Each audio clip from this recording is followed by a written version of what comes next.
Ардақ Ерболатқызы, ЖКХ колледжінің 1-ші курс студентімін. Мұқағали Мақатаев, бесік балағындағы жылан.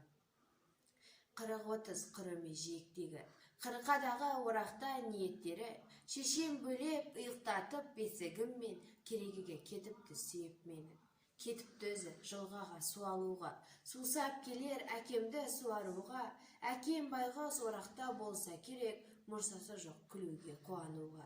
Есідердің екілға кезек бөліп, кетсе керек әжемде тезектеріп, тойып алсам томпайып жатады екем, шамал екен шешемді мезеткенім.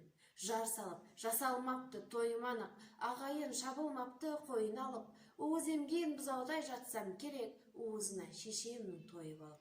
Тал бесігім қорғаныш болып маған, жатсам керек сырада қорықпағам, қошан тірлік айналам дүние екен, құрымаған немесе молықпаған.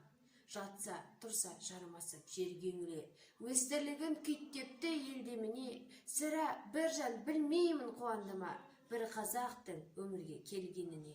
Неге керек, қуансын, қуанбасын, қазақ жұрты әйтеуір су алмасын. Шешем менің жылғадан қайтсын үйге, апыл-ғұпыл асығып су алғасын.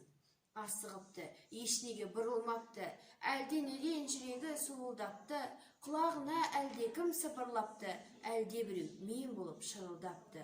Үйге келсе, қаперсіз жатыр екем, шошырлықтай нәрсе жоқ заты бөтен, қайта бүркеп бесікті қойыпты да, қаннен қапер қатерден қапыл екен.